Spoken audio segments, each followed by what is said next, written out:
یزید کو حکمران بنایا گیا اور اس کی خلافت کی بیعت کی۔ اب کیا ہوا؟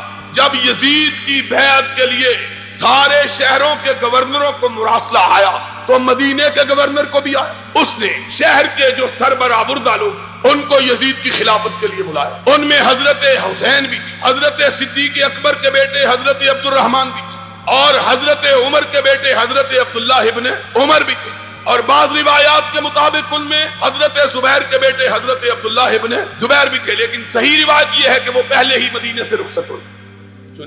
ان سے کہا گیا کہ یزید کی بیعت کرو۔ حضرت حسین نے اجازت چاہی، گورنر کو کہا کہ دیکھو ابھی ابھی ہمیں امیر معاویہ کی وفات کی خبر ہوئی، یزید کے حکمران بننے کی اطلاع ہوئی ہے، ابھی ہم کو غور و فکر کی اجازت دو، ہم سوچ سمجھ کے بتلائیں۔ اس نے کہا نہیں، میں مہلت نہیں دے سکتا۔ حضرت حسین نے کہا مجھے صبح تک مہلت چاہیے۔ اس نے صبح تک مہلت دی۔ حضرت حسین رضی اللہ تعالی عنہ نے رات کی تاریکی سے فائدہ اٹھا کر مدینے سے کوچ کر آپ مکہ مکرمہ۔ اس زمانے میں اونٹوں پہ لوگ سفر کرتے۔ حضرت حسین کے مکہ مکرمہ میں پہنچنے کی خبر کوفہ کے لوگوں کو ملی۔ حضرت معاویہ کی وفات کے بعد یزید کے دور حکومت کا جب آغاز ہوا، حضرت حسین جھک کر مدینہ طیبہ سے نکل کر مکہ مکرمہ کی طرف آئے۔ کوفہ کے لوگوں کو علم ہوا، وہی کوفہ کے لوگ جو حضرت علی کے پارٹی کے لوگ تھے، انہوں نے جناب حسین کی خدمت میں خط لکھے، حسین تم نے بہت اچھا کیا یزید کی بیعت نہیں کی، آؤ ہم تیرے باپ کی پارٹی کے لوگ تجھ کو بلاتے ہیں کہ آؤ ہمارے پاس آ جاؤ، ہم تجھ کو اپنا حکمران مان لیں۔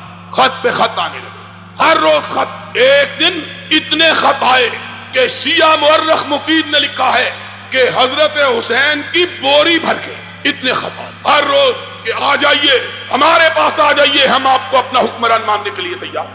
آخر کار 18,000 کے قریب خط آئے حضرت حسین۔ حضرت حسین نے سوچا کہ یہ لوگ اتنا مجبور کر رہے ہیں، چلنا چاہیے۔ ساتھیوں نے مشورہ دیا کہ خود نہ چلیے، پہلے کسی کو اپنا نمائندہ بنا کے بھیجیے کہ حالات تو دیکھیں حالات کیا۔ حضرت حسین نے اپنے تایا کے بیٹے حضرت عقیل جو حضرت علی کے بڑے بھائی تھے 10 سال بڑے، ان کے صاحبزادے مسلم ابن عقیل کو کوفہ میں دے کہ جاؤ جا کے حالات کا پتہ کرو، حالات کیا۔ بات لمبی ہو جائے گی۔ مسلم ابن عقیل بھی نوجوان آدمی تھا، کوفہ کے لوگوں کے جذبات دیکھے، ان کے بہلاوے میں آ گئے۔ حسین کو خط لکھا، حسین انتظار نہ کرو، فصل پک کے تیار ہو چکی ہے، کاٹنے والے کا انتظار، جلدی سے آ جاؤ۔ اب ذرا جو بات بتلانا چاہتا ہوں وہ سن لو۔ جب حضرت حسین نے کوچ کا اعلان کیا مکہ مکرمہ سے، اس دن ذی الحجہ کی 8ویں تاریخ، ذی الحجہ کی کتنی تاریخ تھی؟ 8ویں تاریخ۔ اور کوئی حاجی یہاں موجود ہوگا، اس کو پتا ہے 8ویں ذی الحجہ کو کیا ہوتا ہے؟ 8ویں ذی الحجہ کو یہ ہوتا ہے کہ مکے میں جو حاجی گئے ہوتے ہیں وہ حج کا احرام باندھتے ہیں اور مینا کی طرف احرام باندھ کے نکلتے ہیں۔ حج کے دن کا پہلا دن کون سا ہوتا ہے؟ 8 ذی الحجہ۔ 8 ذی الحجہ کو جب لوگ احرام باندھ کے مینا کی طرف جا رہے تھے، حضرت حسین نے اپنے قافلے کو لیا اور کوفہ کی طرف روکی۔ لوگوں نے پوچھا حسین لوگ حج کے لیے جا رہے ہیں، تم کہاں جا رہے ہو؟ فرمایا مجھ کو میرے باپ کے شیعہ نے بلایا ہے، میں کوفہ میں جا رہا ہوں۔ حضرت عبداللہ ابن عباس جو حضرت حسین کے چچا تھے، حضرت علی کے چچا کے بیٹے، ان کو پتا چلا حضرت عبداللہ ابن عباس ان کو 3 مقام حاصل ہیں۔ ایک یہ کہ حسین کے چچا، دوسرا یہ کہ یہ وہ شخصیت گرامی ہے جن کا نام لے کے نبی نے ان کے لیے دعا کی ہے، اللہم علمہ القرآن وفقہہ فی الدین، اللہ عبداللہ ابن عباس کو دین کی سمجھ عطا فرما۔ تیسرا یہ حضرت علی کی فوجوں کے کمانڈر ان چیف رہے، 3 حیثیتیں۔ عبداللہ ابن عباس کو پتا چلا، بھاگے ہوئے آئے، حسین کی اونٹنی کی مہار تھام لی۔ فرمایا حسین کہاں جا رہے ہو؟ کہا کوفے کے شیعوں نے بلایا ہے۔ فرمایا جن شیعوں نے تیرے باپ سے وفا نہیں کی، تجھ سے وفا کیسے کریں گے؟ نہ جاؤ حسین، جانا ہے تو کسی اور جگہ جاؤ۔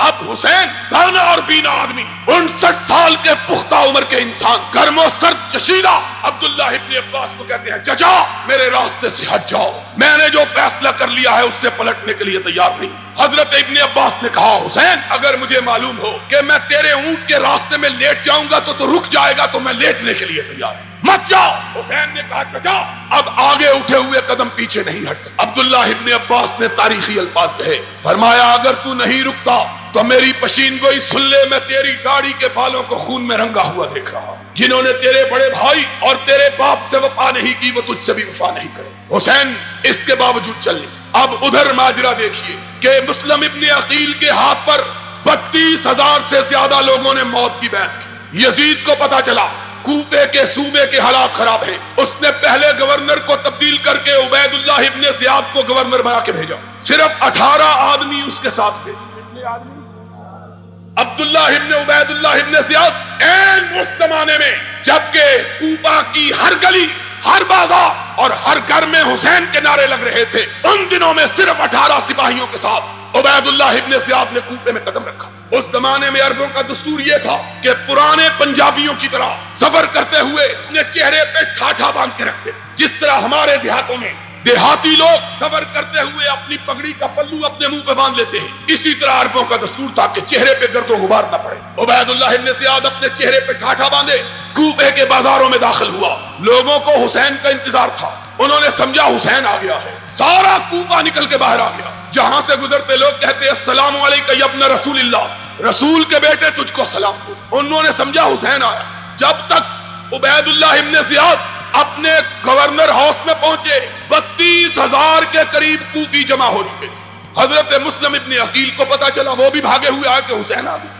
ان کو تو پتا نہیں کون آیا. گورنر ہاؤس کے پاس جا کر مسلم ابن عقیل پاس، ان کے ساتھی پاس عبید اللہ ابن زیاد نے اپنے چہرے سے اپنے کپڑے کا پلو ہٹایا. لوگوں نے دیکھا کہ حسین کی جگہ عبید اللہ ابن زیاد آ گیا ہے. اب عبید اللہ ابن زیاد نے گھور کے دیکھا 32,000 شیعہ، صرف 18 سپاہی تھا، اور پلٹ کے کہنے لگا کہ جان عزیز ہو ابھی پلٹ جائے، وگرنہ کبریائی کی قسم میں تمہاری بیویوں کو بیوہ اور تمہارے بچوں کو یتیم کر دوں گا، پلٹ جاؤ. اب ذرا سوچنے کی بات ہے، 18 سپاہی، اور وہ زمانہ نہیں تھا کہ پولیس والوں کے پاس جیپیں، بندوقیں اور سٹین گنیں اور آنسو گیس کے آلات اور لوگ بیچارے نہتے، بلکہ وہ زمانہ وہ تھا کہ پولیس والوں کے پاس بھی تلواریں اور عام لوگوں کے پاس بھی، دونوں کے پاس تلواریں.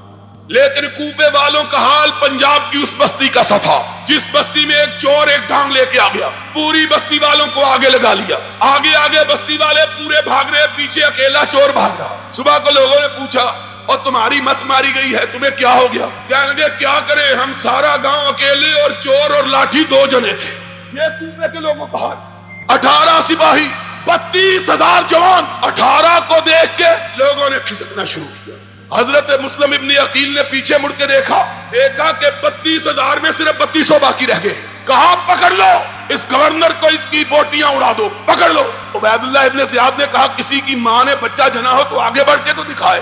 یہ کہنے کی دیر تھی کہ عبید اللہ ابن زیاد نے یہ لفظ نکالے. مسلم ابن عقیل نے دیکھا کہ صرف 32 آدمی ساتھ رہ گئے. اب ذرا اور آگے بڑھے. جاؤ الارشاد شیخ مفید کی، اعلام الورا تبرسی کی، الفصول المہمہ ابن سباق کی، کشف الغمہ اربلی کی، تمہاری کتابیں اٹھاؤ. کوئی مقابلہ، کوئی لڑائی نہیں ہوئی.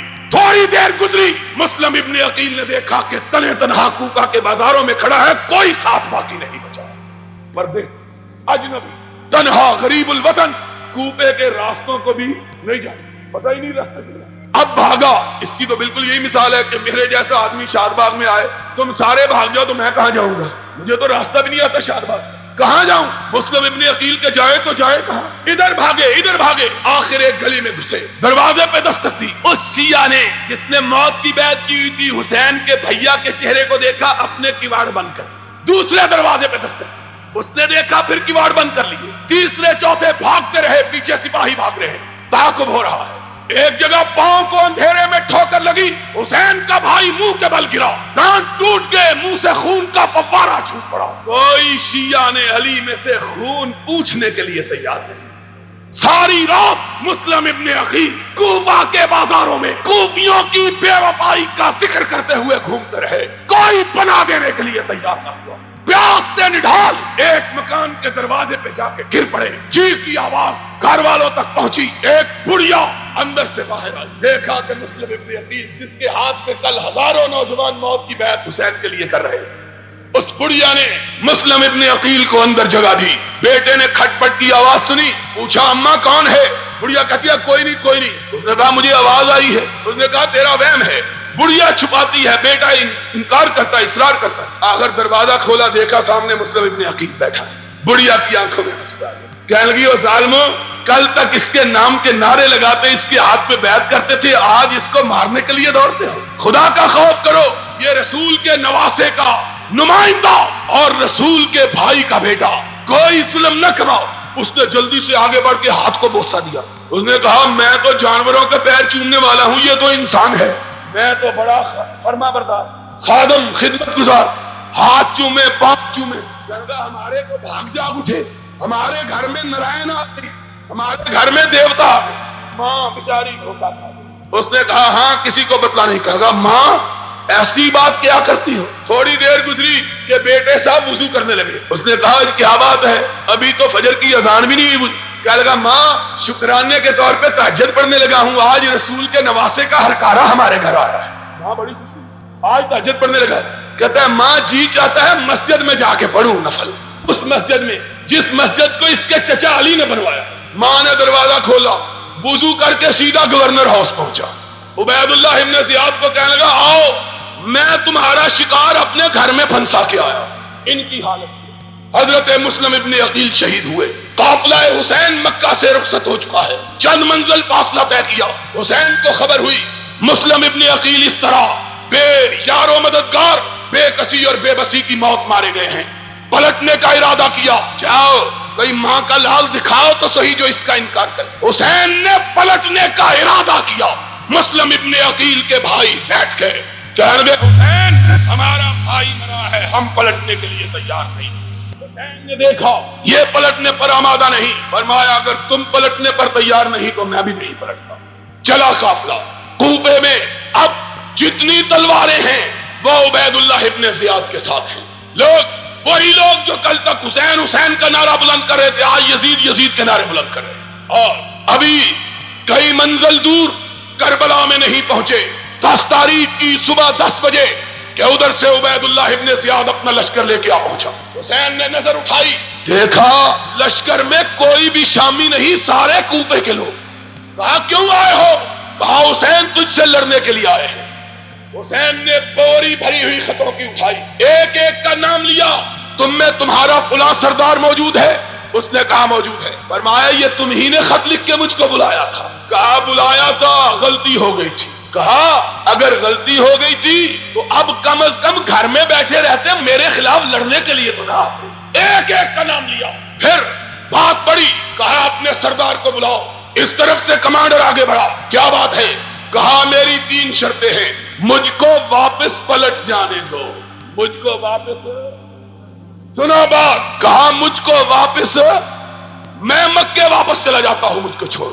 کہا یہ ممکن نہیں ہے. کہا پھر مجھے بارڈر پہ بھیج دو، کافروں کے خلاف لڑتا ہوا شہید ہو جاؤں گا. میں کسی حکومت کسی خلافت سے تعلق نہیں کرتا، بارڈر پہ چلے جاتا ہوں. کہا یہ بھی منظور نہیں ہے. تیسری بات. کہا مجھ کو یزید کے پاس لے چلو، جو وہ میرے ساتھ فیصلہ کرے گا مجھے منظور ہوگا. اس نے کہا ہم کو یہ بھی منظور. 3 مطالبے کوفیوں نے تینوں مسترد کر دیے. اور اسی لیے ہم حسین کی شہادت کو شہادت سمجھتے ہیں. کیوں؟ اس لیے کہ حسین لڑنے کے لیے تیار